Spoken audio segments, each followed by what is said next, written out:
Psi-Ops, the Mindgate Conspiracy, 2004.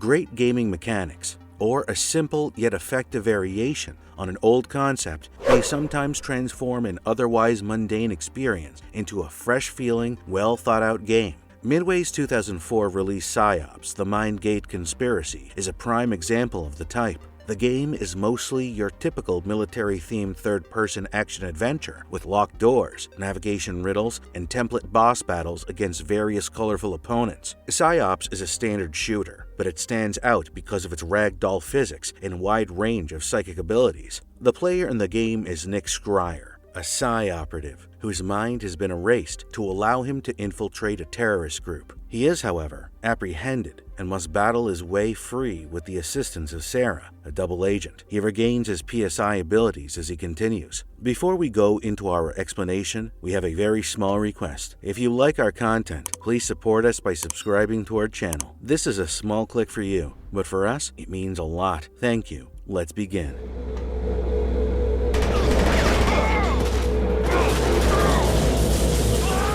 A psychic espionage franchise that never was. Although Nick begins the game with firearms and rudimentary melee assaults, stealth is more valuable right away. On an unaware adversary, a well-placed melee assault will kill him in one hit. However, you'll swiftly regain telekinesis, your earliest and most valuable power. You'll keep going back to the ability to lift items and throw them around with your thoughts, partly because the game is meant to make regular use of it, and partly because it's so much fun. To get over some barriers, you'll be able to pull up boxes and other things and climb on top of them. You'll also be able to float an object to reach ordinarily inaccessible locations. However, the most intriguing application of telekinesis is as a weapon. When you release the telekinesis button while moving an object with the right analog stick, you'll apply force to it and launch the thing in that direction. This means you may smash adversaries with boxes, benches, and other common goods, and pick up enemies and toss them into bursting barrels, which is always entertaining. You may even pick up one adversary and chuck them against another, knocking them both down and allowing you to rush up and shoot them. Perhaps most rewarding, you can mentally pick up an adversary and then use your gun to kill him while merely holding him up in the air. Thanks to a top-notch physics engine, the movement of people and objects when utilizing telekinesis is highly smooth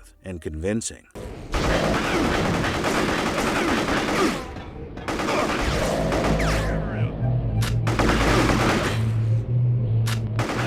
Psi-Ops isn't the most intellectually engaging game you'll ever play in terms of narrative. A secret government organization's general flees to establish a terrible conspiracy of terrorists hell-bent on conquering the globe. Only one guy, Nick Scryer, has the ability to infiltrate these terrorists and eliminate the general for good. The significant distinction that most of the core units of this evil group come from Mindgate, the government's cracked psychics unit. It doesn't add anything new to the equation, but it doesn't have to. It is a simple and enjoyable game. It certainly has a lot of retro graphics that anybody who grew up playing Mega Drive or SNES platformers would recognize right away. The Psi powers, which are at the heart of the game, are superbly designed and realized. The sheer number of options for moving forward into a new battlefield is incredible. Do you scan the place using remote seeing? Sneak up behind an unsuspecting warrior? Mind drain him to boost your Psi powers? Then use pyrokinesis to dispatch the rest of the bad guys? Do you enter the room and begin hurling them about using telekinesis into the crate of exploding barrels in the background? Or maybe you break in, hide behind a box, and then mind control one of the soldiers to do your dirty job for you. It's absolutely your decision. Notably, the level design encourages a lot of exploration and requires you to use all of your Psi and non-Psi talents to solve many of the problems. Thanks to the developers' thoughtfulness, many of the rooms contain different toys to play with. Explosive vials, acid pits, and immense structures may all be utilized to one's advantage, and this is just another method in the works. This testing proved to be Psi-Ops' strongest suit. Psi-Ops looks fantastic in terms of gameplay. For the most part, the characters appear genuine. although their features and expressions have been gently exaggerated to avoid them looking like dead zombies. The game's landscapes are extensive and varied, and the effects of things like fire are also rather impressive. The physics engine in the game aids in making your interactions with the world appear more realistic, which is a beautiful touch. Psi-Ops is a game that can be played on both the PlayStation 2 and Xbox. As you might assume, the Xbox version looks better than the PS2 version. The Xbox version is often more precise and cleaner, but when compared to other similar PS2 games, the PS2 version is no slouch. Furthermore, as you go through the game and earn new abilities, you'll find yourself using nearly every button on either controller. As a result, the PlayStation 2 controller feels more suited to handle the game's skills and abilities than the Xbox version, although this isn't a big problem over time.